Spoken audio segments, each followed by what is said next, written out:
Well, hey there, idiots. Welcome back to Observe. In today's video, we're going to be analyzing the nonverbal communication of Charles Manson in his first interview that he filmed within prison walls. More on that in just a second. Let's go ahead and roll the intro first.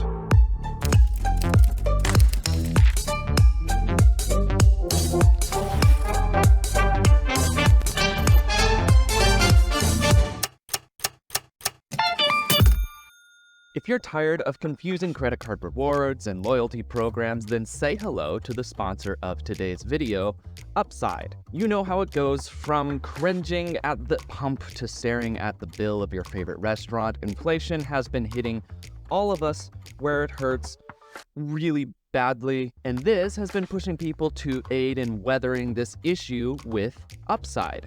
It's the go-to app for anyone who's buying gas, grabbing groceries, or treating themselves to perhaps a meal out, something along those lines. With over 100,000 gas stations, grocery stores, and restaurants at your fingertips, Upside ensures that cash back is always just around the corner. It's already helped me personally get cash back from a number of local gas stations, both out at the pump and in the convenience stores inside. And you can even earn up to 3 times more cash back compared to credit card rewards or loyalty programs. There's no confusing points or credits, just that sweet, tasty, cold hard cash that you can transfer directly into your bank account. And here's the cool part. It's not just you who benefits from this entire situation. With Upside, businesses are also seeing profits as well, which means that our communities are getting a little bit stronger. Every time that you use Upside, you're not just amassing cash back for yourself,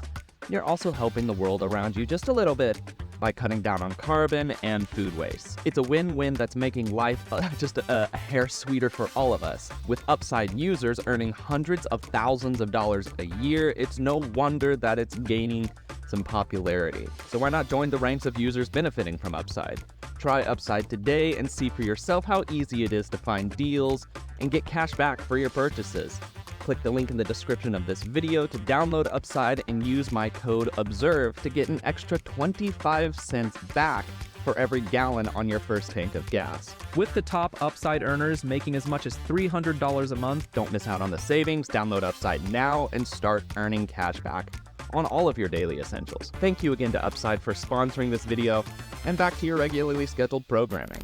Okay, for a bit of a backstory for those of you who are not aware as to the story of Charles Manson. Charles Manson was born as Charles Mills Maddox on November 12th in 1934 in Cincinnati, Ohio.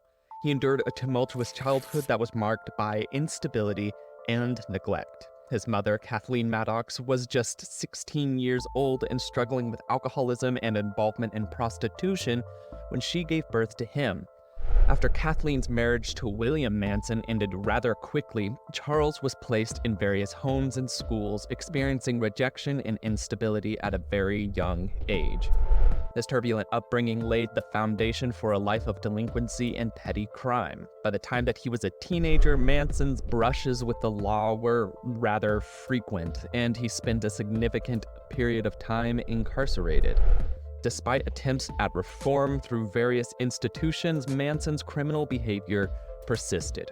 In 1951, Manson's cycle of imprisonment began, leading to stints behind bars where his volatile nature earned him a reputation as being a dangerous man. Probation reports described Manson as deeply troubled with a marked degree of rejection and instability. Despite efforts to rehabilitate him, Manson continued to seek validation and love, often resorting to criminal activities to fulfill his needs. His offenses ranged from pimping all the way to passing stolen checks, culminating in a 1961 conviction of a 10-year sentence at McNeil Island Prison.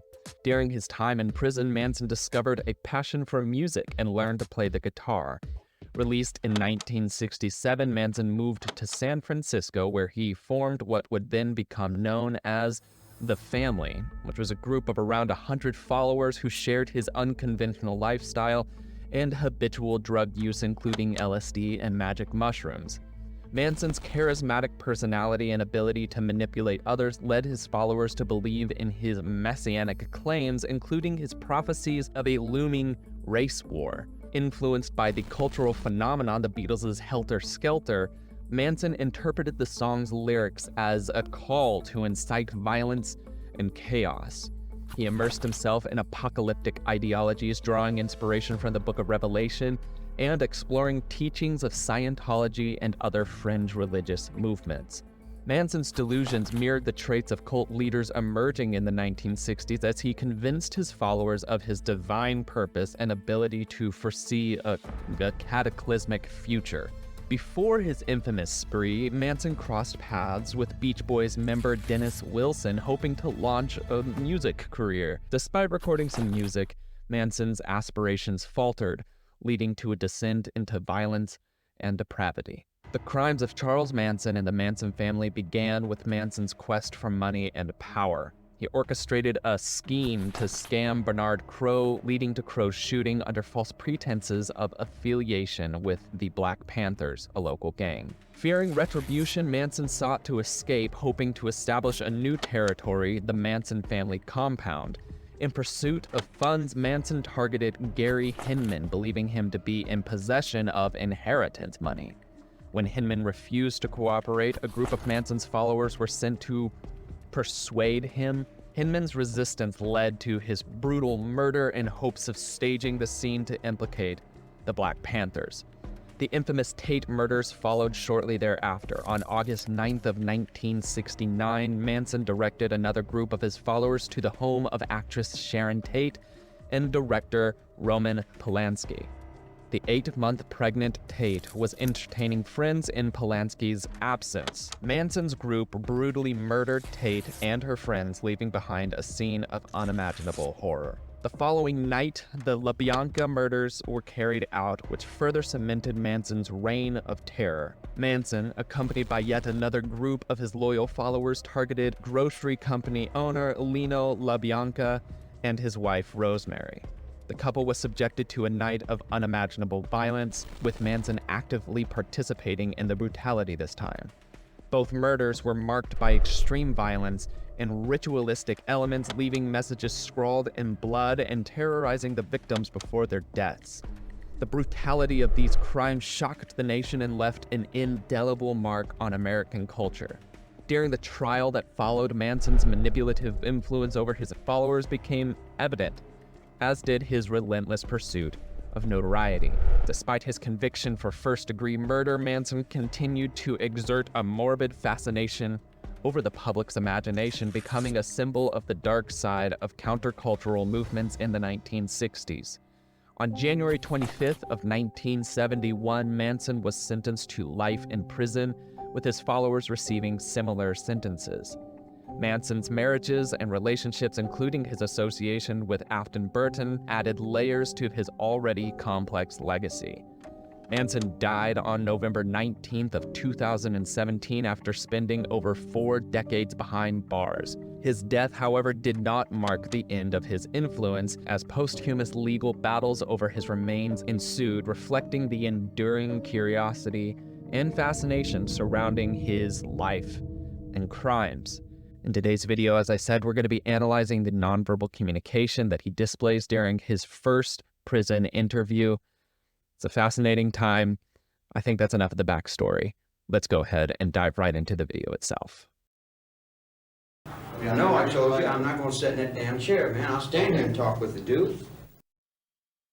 You know, you were sentenced. All right, I'm going to go ahead and pause here. So that little excerpt was left in there to add a little bit of context as to the dynamic walking into this interview that we're experiencing. The reason that Manson did not want to sit in the chair was because he did not want to feel like he was looking up to anybody.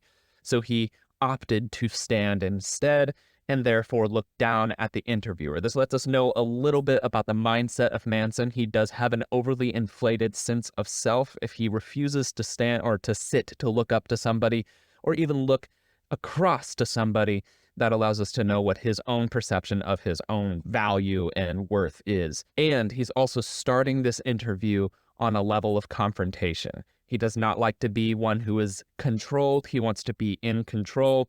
This all lines up with everything that he had touted up to the point of his eventual incarceration. Let's keep watching. You know, you were sentenced to the gas chamber and then they modified the death penalty. Were you happy when that was done?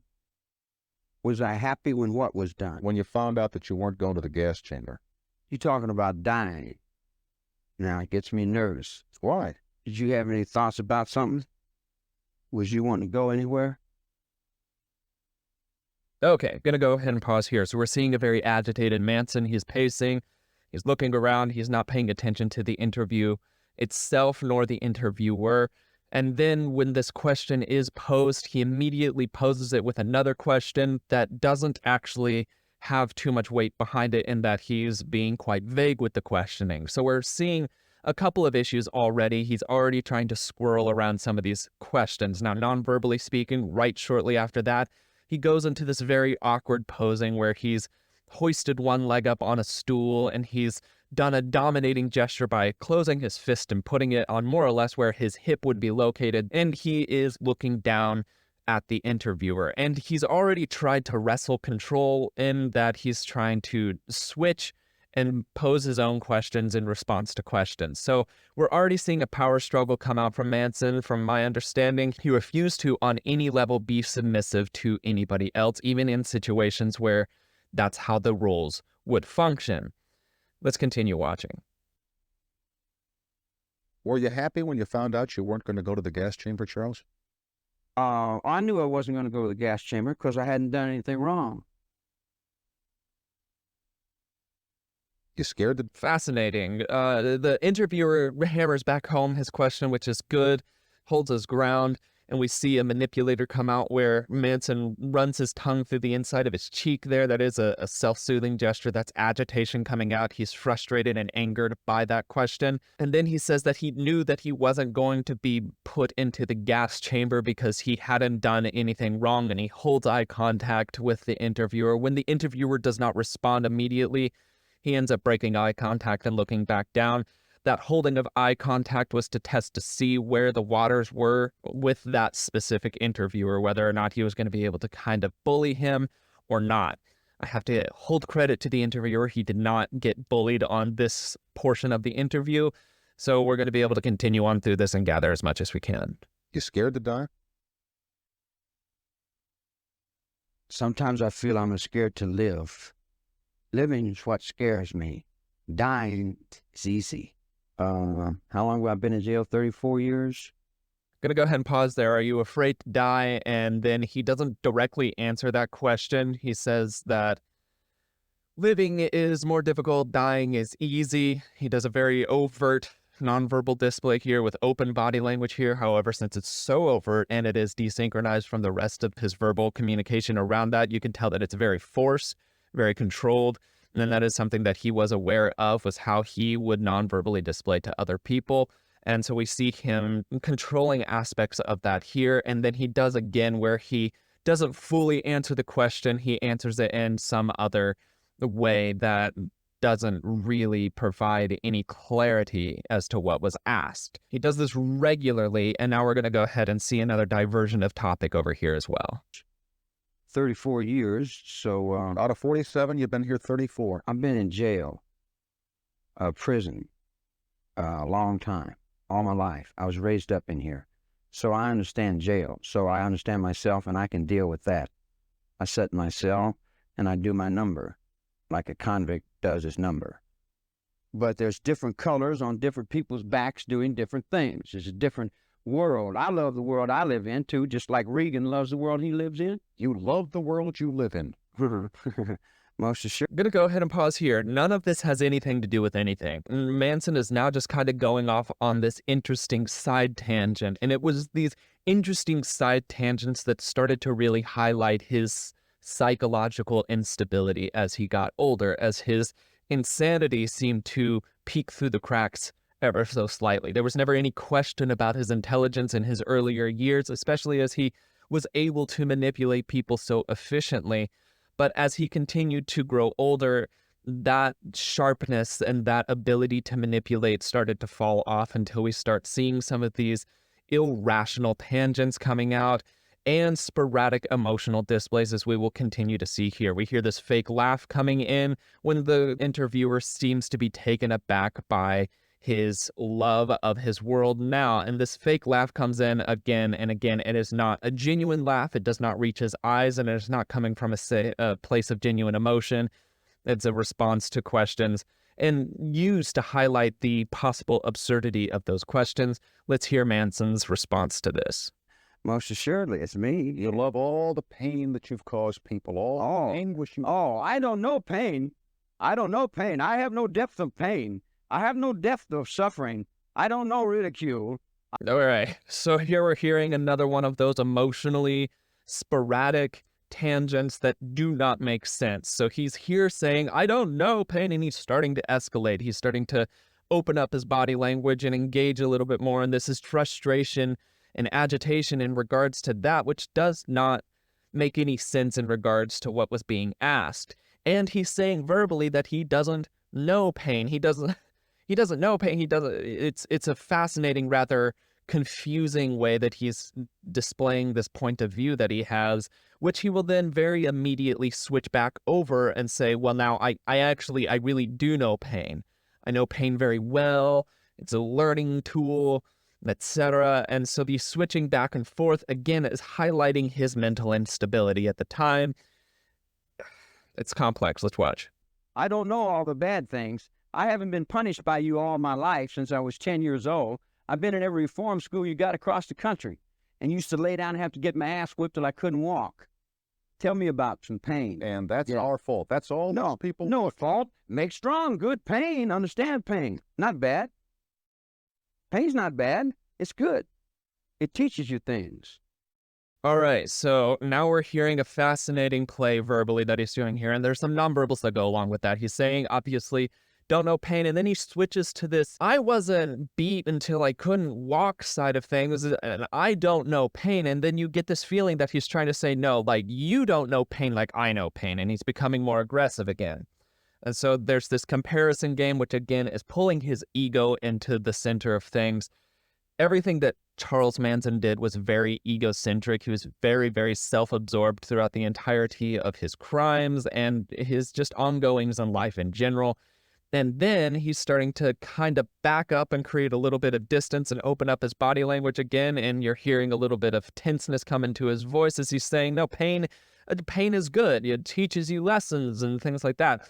So we're seeing this weird flip-flop again. And this is one of the things that was very common with Charles Manson, was this slipperiness of talking to him. What I felt it compared to was watching somebody try to hold on tightly to a bar of wet soap. It's very difficult to get a hold of, and that's how he orchestrated himself during these interviews. Very slimy, weaselly kind of person in general, and tried to answer as many questions without answering any questions that he possibly could. Let's watch. It teaches you things. Like when you put your hand in fire, you know not to do that again. Yeah. Yeah, I understand that. Written accounts indicate that you told the authorities, don't let me out. I can't cope with the outside world. Do you have a recollection of that? And if they make a desperate plea out of something, man, there's no desperate plea out of it. I say, I can't handle the maniacs outside. Let me back in. I didn't use the word desperate. That's your word. Charles. Yeah, well, your inflection and your voice tones were implications there. Well, all right, gonna go ahead and pause there. So now we're hearing him start to pack on some of these emotional implications behind the interviewer's questions that did not exist before, letting us know, again, his level of insecurity in and of himself. And so he's extremely egocentric, and he's not very secure in and of himself, which these are fascinating psychological patterns to be able to point out here. During this time, he continually is looking down into the side. Now, that looking down into the side could be interpreted as perhaps shame.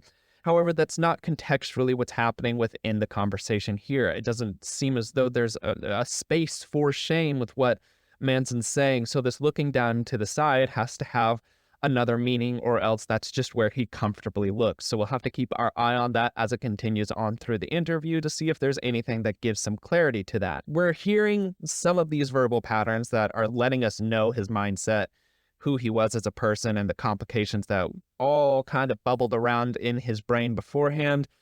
Let's just keep watching. There. Well, you use the word maniacs on the outside. How are you different from the maniacs on the outside. And why do you call them maniacs? Because you know something? They think you are one. Yeah, it would reflect. If you go the negative up. I'm just going to go ahead and pause here. So I have to give kudos again to this interviewer. He is showing some signs of nervousness or agitation in a physiological sense, mostly made prevalent by the dewiness of his skin. He's starting to sweat. He's feeling rather nervous about being in the room with Manson at this time. However, he's not letting that nervousness creep into his voice at all. And he's also maintaining a level of nonverbal control as well, even down to using a pointer finger towards Charles Manson during this rather intense interview. So we're seeing some of these indicators that Manson was definitely a force to be reckoned with, but the interviewer was able to take that, hold that, and continue forward while still carrying out a fairly decent interview. Have to give kudos to that. That's just something that I was noticing nonverbally from him. Let's hone back in on Manson, though. A negative up to the light. You don't see the light, you just see the negative. So I'm a reflection of your negative. There's no doubt about that. And I can handle that also. I've been handling, ain't I? I don't know. Have you? Well, I've been up and down these damn hallways, in and out of these nut wars for the last 10 years. You think you could follow that act? I'm playing for my life. You working for money. Again, we're hearing Manson have this mindset of, I'm a bad guy, you all think that I'm a bad guy, and I can handle that. So he's taking this you versus me, everyone versus me mindset, and then along with that, he's escalating it to a level of confrontation to where he's now making it personal towards the interviewer. I'm fighting for my life, you're just doing your job side of things. So Manson's desire for combatant interactions was rather intense, and it did fuel a lot of his interactions before he was incarcerated as well, not the least of which was his helter-skelter racial war attempt that he had, where he wanted there to be conflict and would go so far as to spur on conflict. And that could be for a number of reasons, not the least of which is as he was growing up, he was likely very comfortable and was familiar with states of conflict to where later on, if there weren't points of conflict, he would trigger them so that he could feel like he was back in his element again. So we see that sort of patterning come in here. Let's just keep watching. When you say you're playing for your life, am I to assume that you think that someday you're going to get out of here? Get out of here. Get out of here. Where would I go now? Let's see. What would you do if you got out of here? Okay, with that, Manson's a little bit thrown by this. You could see that because of the overt manipulators that come in, the self-soothing gestures, the preening that he starts to do very overtly with his hair after this question is asked. He has his forced fake laugh in there. And then he verbally does a bind time restating of what was already said before. And all of this lets us know that he's right now scrambling psychologically to be able to come up with some sort of clever retort to what has been stated before. And hopefully non-verbally speaking around that, we'll be able to see whether or not it's going to be a positive or a negative. We saw a little crinkling in there in his nose and down at the corners of his nose that could be a possible indicator of disgust, but it's not something that stuck out to me as prevalent enough to be able to say he's definitely feeling disgusted in this area. So I would want to just continue to watch. Here. I got out of here. What if they said to you tomorrow morning, Charles, hey, listen, you're free. You can go wherever you want to go. Do whatever you want to do. What would you do? I'll probably go out front on the grass and sit down. If you got out of here, there are a lot of people who think you'd... So he answers without really answering, what would you do? And his response is a very immediate response, like I would get out and go out front and sit on the grass, which could be true. Honestly, nobody cared about that response. That's not what the point of the question was. So again, this is Manson trying to take a question and manipulate his way around that question, answering it without answering it at all. So again, we're seeing another point of manipulation from Manson after this whole slew of self-soothing. It's fascinating. It seems as though his response to any form of situation, be it question or scenario that challenges him, is to have a level of agitation and then figure out a way to manipulate his way around it. Fortunately, the interviewer kind of sticks with this line of questioning. Let's just see. People who think you'd go start killing people again. Again? Mm-hmm. Well, you guys are misinformed. I haven't killed anyone. I didn't break the law. Judge knew that. But the people didn't want to hear it. The judge knew it. He washed his hands. He said, I know it, but what can I do? People want this. Judge never said that. Yeah. Judge never said That's what Older said. No, judge didn't say it. He got off and shook their hands, didn't he? You're so white and pure. Judge didn't say you were innocent. Are you innocent? Innocent of what? Well, that's what I'm saying. None of us are innocent. Yeah, just because you're convicted in a courtroom doesn't mean you're guilty of something. What does mean you're guilty? Well, you know you're guilty. What about Shade? What about him? Well, what about him? He got... Just go ahead and pause here. Again, we're having this whole little bandy back and forth where the interviewer is employing and pushing this specific line of questioning and implications thereof, and Manson is doing everything he can to wriggle out from underneath that. He devalues the quality of the legal system. He devalues the word of the judge. He misquotes the judge, and then he tries to turn a question back around onto the interviewer himself. And all of these are manipulation points. And again, this is his characteristic, is if he's not comfortable with a line of thought or questioning, instead of denying it or responding to it genuinely, he tries to manipulate his way out of having to even acknowledge it, or he tries to manipulate it over into an area where he then feels he can respond to it without actually responding to the original line of questioning, which we're about to see him do here. He got killed. Well, the word is you killed him.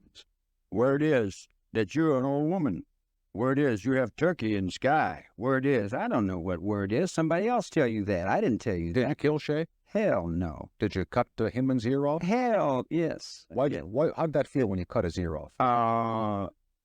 What did it feel like? Yeah. Well, I had done what he said. So, word is, and then again, Manson tries to divert. Now, throughout all of this, he's maintaining this look down and to the side. He rarely looks up. So from this point on, I'm going to be paying careful attention to when he does look up to check in with the interviewer or see if his words are landing. A lot of the times when a person is extremely manipulative like that and refuses to hold eye contact, the points that they do is to see if these things that they're saying are starting to land, or to gauge what the emotional response is of the other person. And so instead of it being something to where it's a lookup for emotional connection or social connection, he's looking at it as a means or a tool. So he's doing that, and again, he's diverted the attention of, word is word, who even cares? Like, there could be turkey in the sky. And again, a lot of these rather illogical comebacks to the statements being said start surfacing again. On top of that, we're seeing a consistent manipulator as he's pushing his hair out of his face here. All of this could be easily avoided by him not looking in the direction that he is, or by simply sitting down and composing himself for the interview as a normal person would, all of which he refuses to do. And I'm sure the partial reason for that is because he does not want to be controlled. Let's just continue watching. Done what he said for about 20 years. I've done everything he told me to do. And I got to thinking, now, why don't this guy do something I tell him to do? And he said, no. I said, well, how comes I'm always doing what you tell me to do, but then you never do what I say do? And he said, well, blah, blah, blah. So I said, now you do what I say. And he said, no. I said, you do exactly what I say. And he said, no. I'm telling you. I'm not asking you. I'm telling you. You do exactly what I said. And that's about the extent of it. All this occult, all that hocus pocus stuff that you guys are playing, I don't know nothing about all You that. know nothing about something called helter-skelter. Tell me, Charles. I'm going to go ahead and pause here. So something that Manson has displayed here is his frustration, again, with people not listening to what he wants them to do.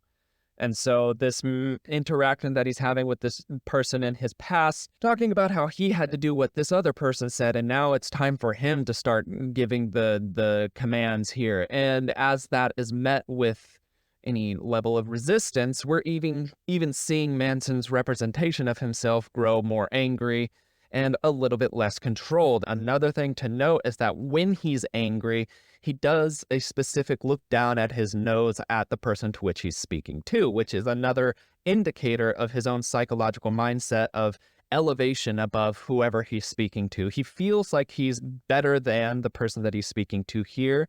He felt like he was better than the person he was speaking to at the time. And anytime that that is met with resistance, anger is something that follows, and anger is definitely a catalyst for poor decision making. So as we're seeing this start to really form, it's making a lot more sense as to what Manson's mindset was behind everything and why he pushed the way he did. Also helps us understand how very involved in the crimes that were carried out in his name he was by absolute necessity due to his displays here. One could then extrapolate that based off of this point here, seeing his response and his recollection to people confronting him and going up against him, that would not be an isolated incident, that he would in fact still respond with this anger and agitation to whoever decided to push up against him. This is not unheard of, and as his need to be manipulative and charming fell away, then his anger would replace that, and it would become more overtly demanding and commanding rather than manipulative. So that's just something that we're able to make note of as we're seeing this come through here. Let's continue watching. Tell me, Charles, I don't know. It's a fairy. It's worse than a fairy tale. It's a fairy tale. It's a comedy. It's a comedy tragedy. The body of Sharon Tate is make-believe. That's make believe. Make-believe. Yeah. That's make believe to the people that went in there and did what they did. And who were those people? You know who? You know, yeah. But you know who they were. Sure, I know who they were. They were with you at the Spawn Ranch. They were part of this thing called, if not the Manson family or the Manson cult, the Manson Ranch. Call it. So then, what? You dealt the hand down in L.A. You and that press.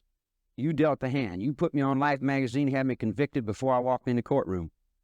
You had what people wanted to buy. And when they wanted to buy it, they didn't give a damn if they had to convict a district attorney. They'd have convicted the whole building to get that dollar bill going there. They had big bucks going there. They made $27 million, $100 million. I'm bumming $10, $15 from my friend here. Here's another newspaper account that you... I'm going to go ahead and pause here. So again, we're seeing this aggression and frustration and anger coming from Manson as he's being challenged. His point of view is being challenged by somebody who is not backing down.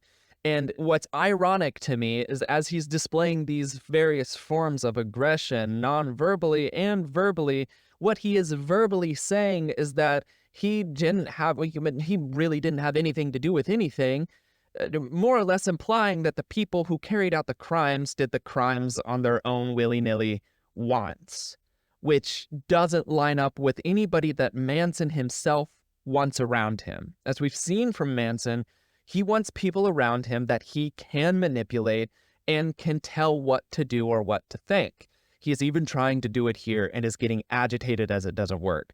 So if he's getting agitated within one singular short interview, you can only imagine what he would do to the people that he wants around and how very, very controlling he would have had to been in regards to those people around, which logical processing then forces us down the avenue of they would not have done XYZ unless Manson had wanted XYZ to be done, because he does not want people around him that do what he doesn't want them to do.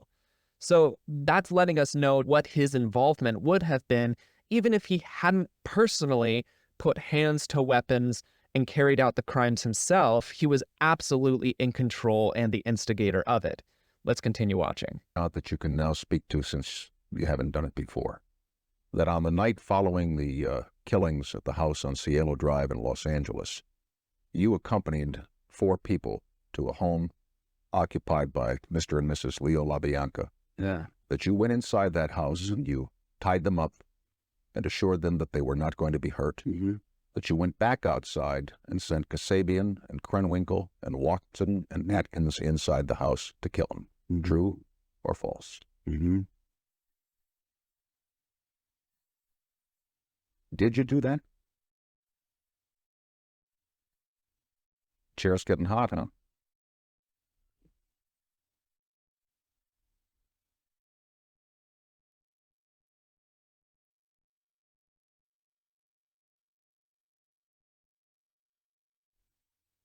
Did you do that? Did I kill anyone? No. Did you go in and tie up the LaBiancas that night? Very simple question. That night. This is a huge, huge red flag in any interview situation. If you ask a very straightforward yes and no question, the response to it can be a straightforward yes and no answer. Things to be able to pay attention to and be aware of is non-verbally speaking. If any level of manipulators, self-soothing gestures, or postural adjustments come in during that lets you know that there is a level of psychological processing that's happening there. And something's going on inside that person's brain that they're not wanting to make privy, which again, if this is a yes and no question, immediate red flag. He does so very overtly. He shuts down and he starts having manipulators, and he even goes so far as to do a massive postural change, very intentionally done, to where he stands up, moves the stool, starts pacing, looking around, and then he makes eye contact with the interviewer, again with this looking down his nose at the interviewer, this level of aloofness too, all lining up with his extremely overinflated sense of self. And then he tries to divert the initial question. The question was, did you go in and tie up? And his response is to, well, I didn't kill anyone. Not the question. Interviewer does great and doubles down. I didn't say, did you kill somebody? I said, did you tie somebody up that night? And then again, Manson hones in and he's like, well, that night, again, this is another manipulation point. He's trying to figure out how to tie everything up into semantics rather than just answering the straightforward yes or no question. And the only reason there would be to do that is if the straightforward yes or no answer was implicative of him. Again, considering the context of what we've seen, both verbally and non-verbally, this is him admitting to guilt without admitting to guilt. It's a fascinating thing. Let's continue watching. August 10th, 1969. That night. August the 10th. Did you? 1969. Why duck it? Why dodge it? Why not answer it yes or no once and for all? Put it behind you. Mm-hmm.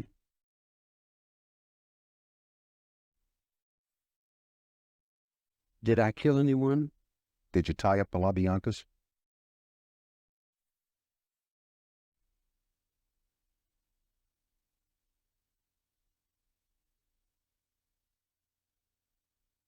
Atkins testified you did. That's what Susie said? That's what she said. Mm. And you remember it. You were in the courtroom when she said it. Mm.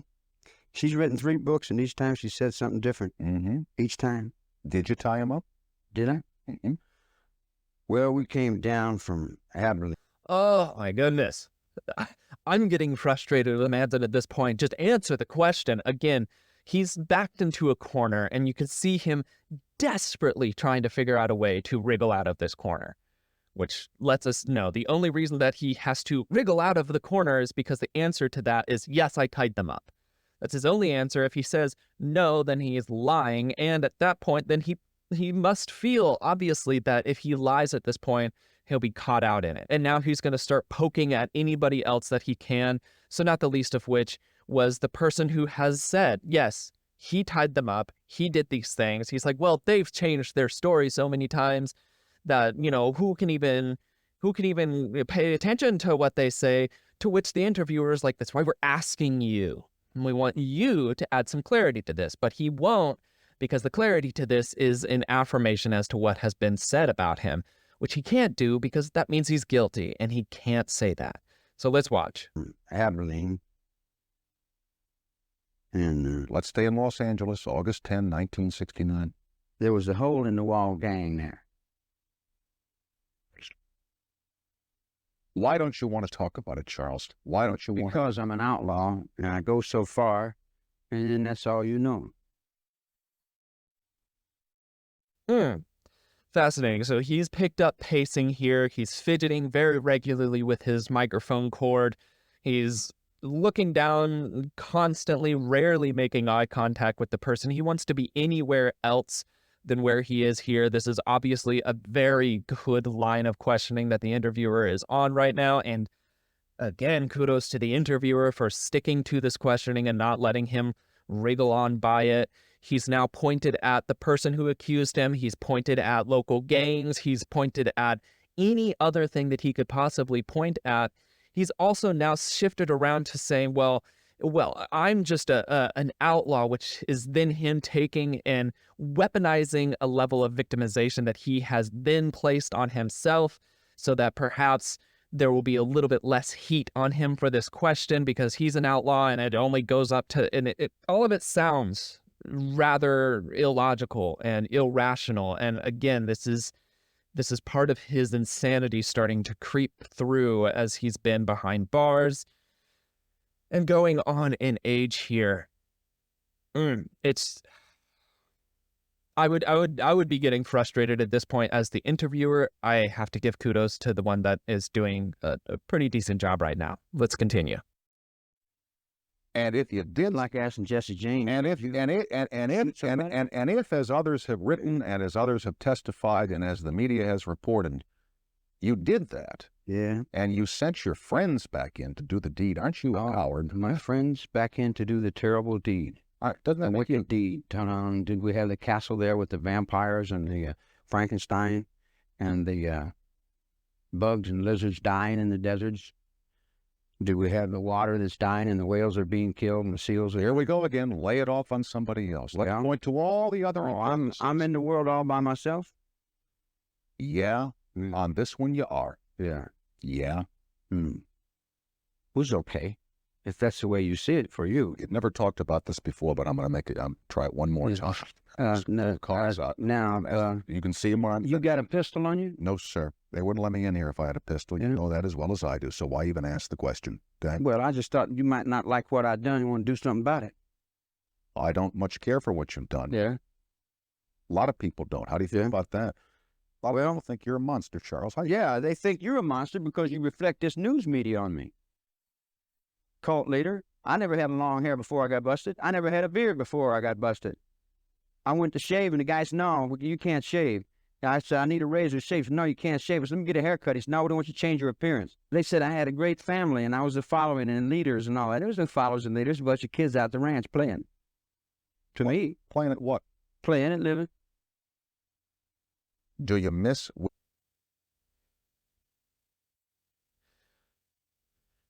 Okay, so we're seeing an agitated Manson pace around and continue to deflect and divert attention and be weaselly and squirrely and slippery with his responses, and is now trying to attack the interviewer by saying the interviewer's a monster, and then trying to claim innocence, that he wasn't a monster. He was just like this really chill, fun, happy-go-lucky guy that liked to have his hair cut and his beard trimmed. Why, if innocent, would you not just say, I didn't do this? Obviously, that's not something that's an option for him. Let's continue watching. Miss women? Certainly. My goodness. Yeah, damn right. Yeah. What do you think of women? Oh, I like them.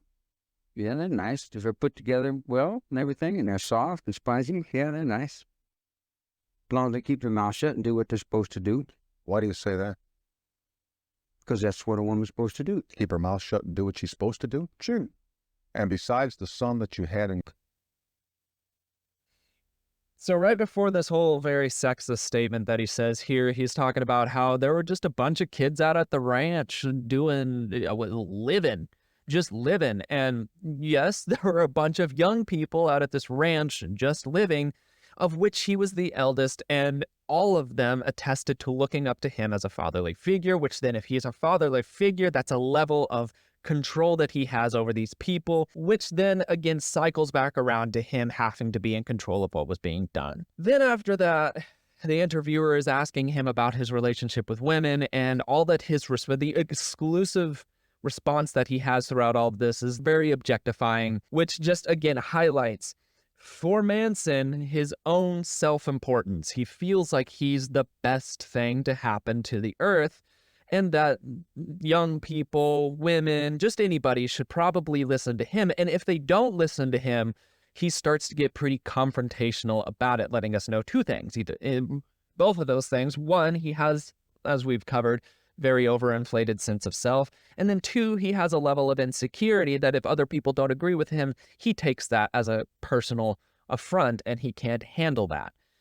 So we're seeing just all of these classic traits of somebody who is primed for being a cult leader, which he was. So let's continue watching. That you had in your marriage, you've got, what, 4 other children somewhere? I don't think I've been responsible for as much as you people want to lay on me. All right, somewhere out there, somewhere, there's at least one son that we know of that's your child, who's probably about 25 or 26 years old. You talk to that kid. What are you going to say to him? You got to catch it on your own, boy. Trained hard. The road's rough. And that's it. That's all I knew. That's all anyone ever told me. All right.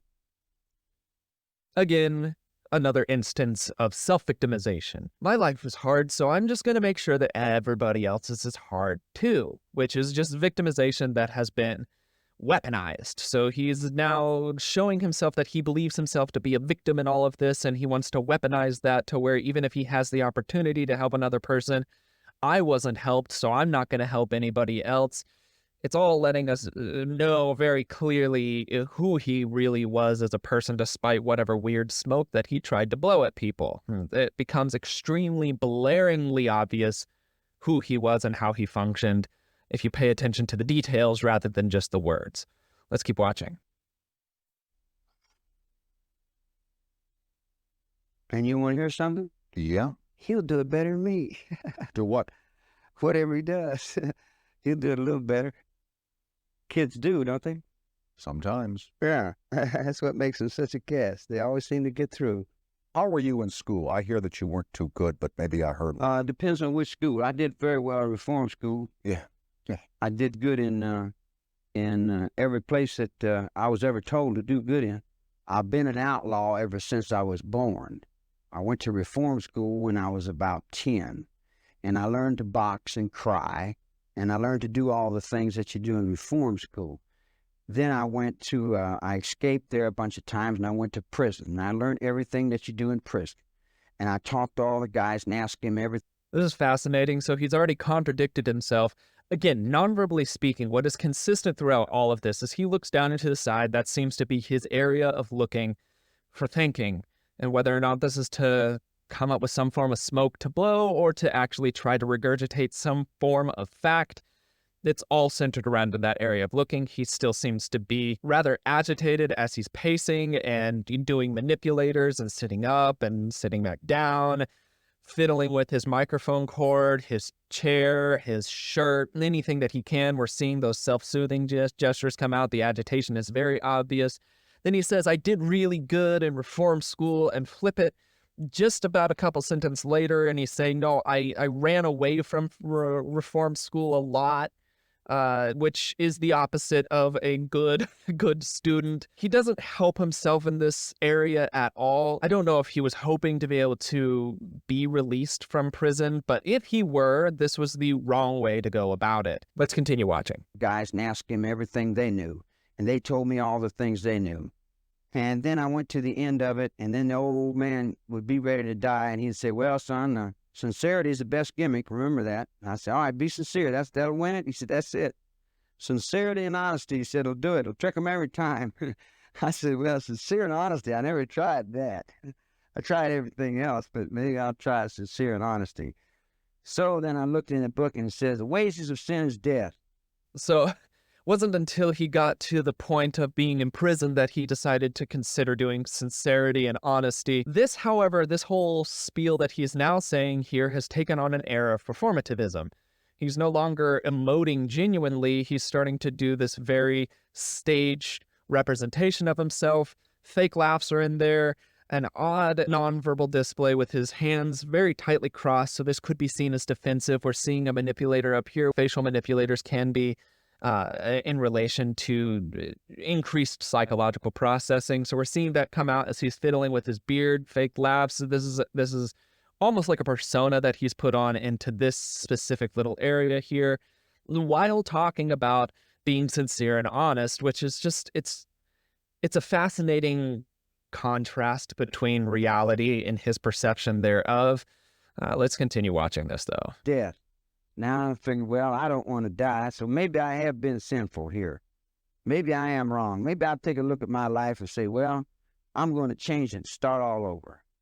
You know, and I know I go to God and I say, hey, man, you're going to forgive me? And he's going to say, what do? You forgive you? I mean, what'd you come to me for? Forgive yourself, man. Don't be bothering me. How do you feel about spending the rest of your life? Fascinating approach to religion, too. Apparently, he was reading the Bible in this area, and he was going to turn to that religious side of things. But then he was like, in my mind, if I approached God, God would say, well, why are you coming to me and forgive yourself? Which that highlights Manson's view of the world as that it was very much him versus the world. And he had everything more collected. He was smarter, he was better, he was wiser than everybody else around. And even with his view of religion, God himself defers the forgiveness factor, the power of forgiving of sins to Manson himself again. But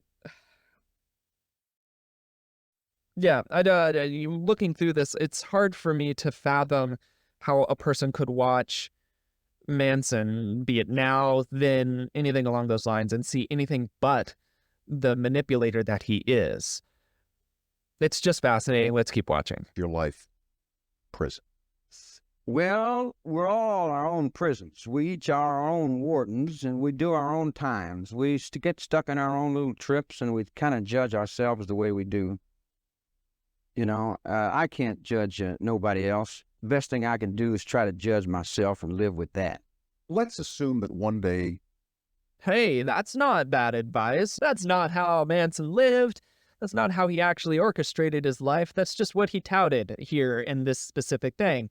And again, this seems to be another point of manipulation, which he's a very efficient and proficient manipulator, which does make sense as to why some of the younger generation of the time, more gullible, were likely to follow somebody who could answer these questions with seemingly wise advice on occasion, all the while maintaining this level of manipulative control over everybody. It makes sense contextually, but to me, he just seems like a very nasty person in general. Let's keep watching. You were paroled. Let's just let's just make believe. Do you ever think you will be? Yeah, do I ever think I will be? Well, I never been paroled before. I went up to the board, and they said I was incorrigible. And not only was I incorrigible, but that I'd never grow up. And I kind of agreed with him. If you got out tomorrow, do you have any scores to settle on the outside? Scores? Do not have any scores out there. And we're making believe, right? Well, I'll tell you, buddy.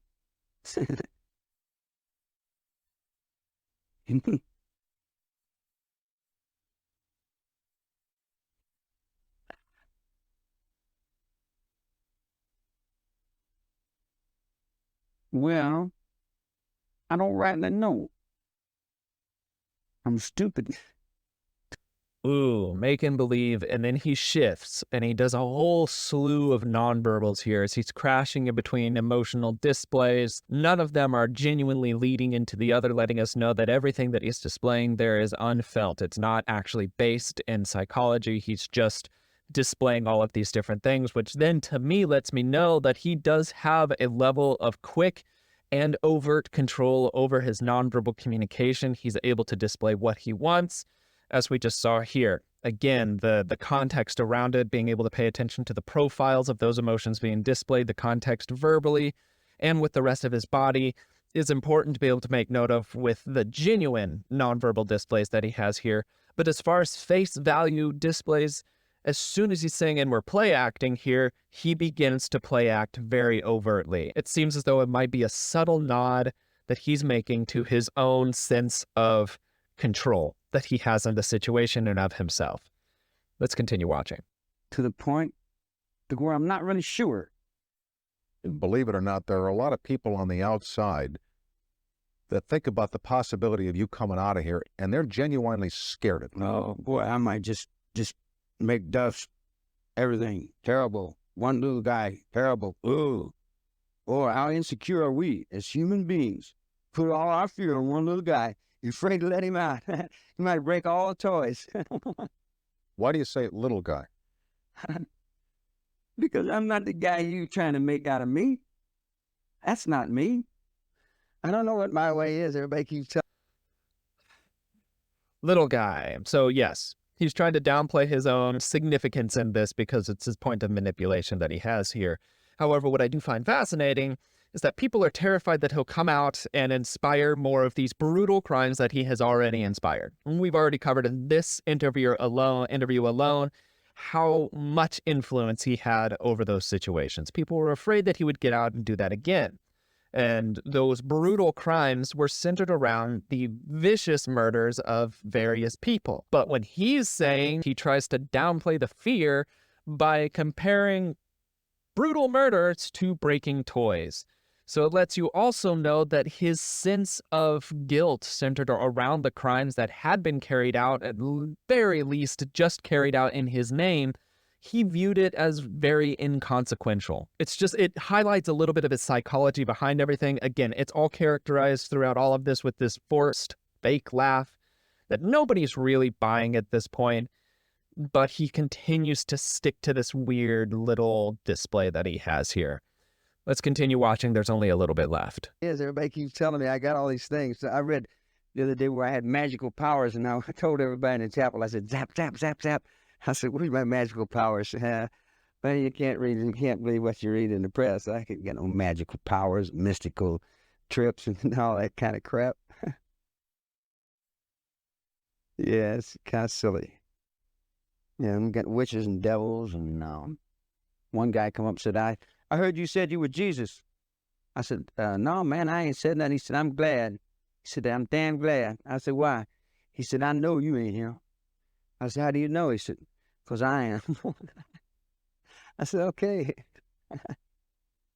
But I mean, I've been in the nut ward for 10 years. Even I begrudgingly laughed at that little joke situation.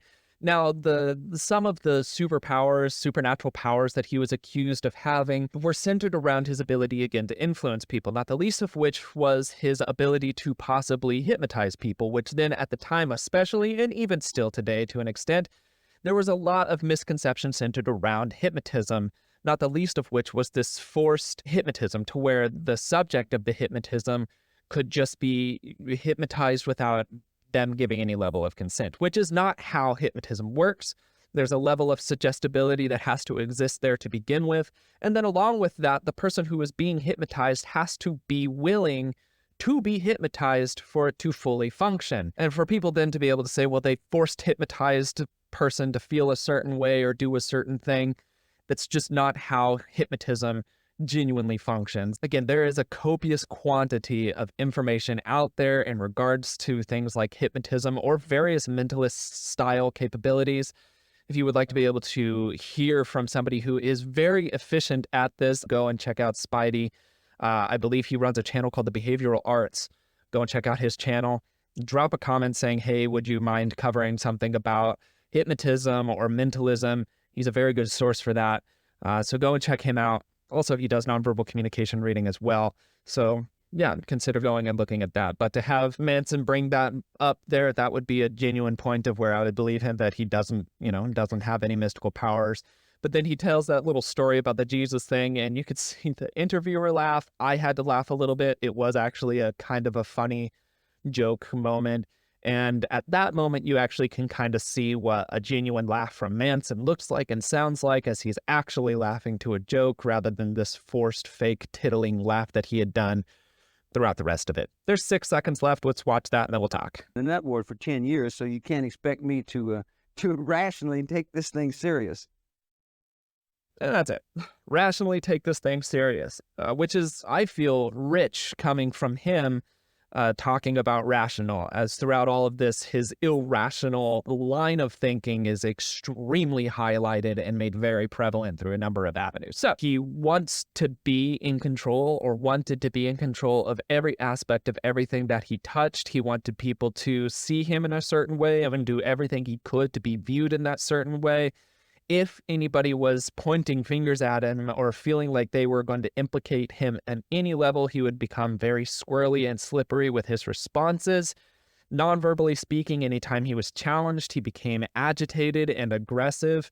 And again, all of the verbal narrative throughout all of this, it reveals an extremely overinflated sense of self. So that's my little analysis of Charles Manson, helping us understand some of these serial killers, what their processing is like, things to help us understand our day-to-day lives, to be able to see, are there people in our lives that are doing things like this? Are we just blindly following things that can lead into areas like this, or are we asking the questions that are important and doing our own thinking in and of ourselves? So let me know what you think in the comments of this video. Is there something that I did miss about Manson? And if so, would you like me to do more videos on it? Would you like me to continue down this case, perhaps look at other people extraneous to him, perhaps some of his acolytes that he encouraged to go out and do these crimes?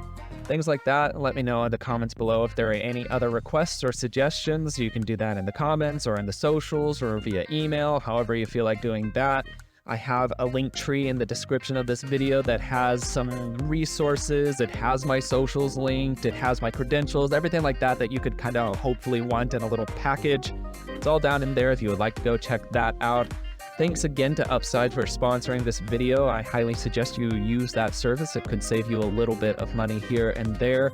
But without further ado, that's all that I've got for the day. My name is Logan, and you have been oh so awesome as you always are, and I will see you in the next video. Cheers, guys.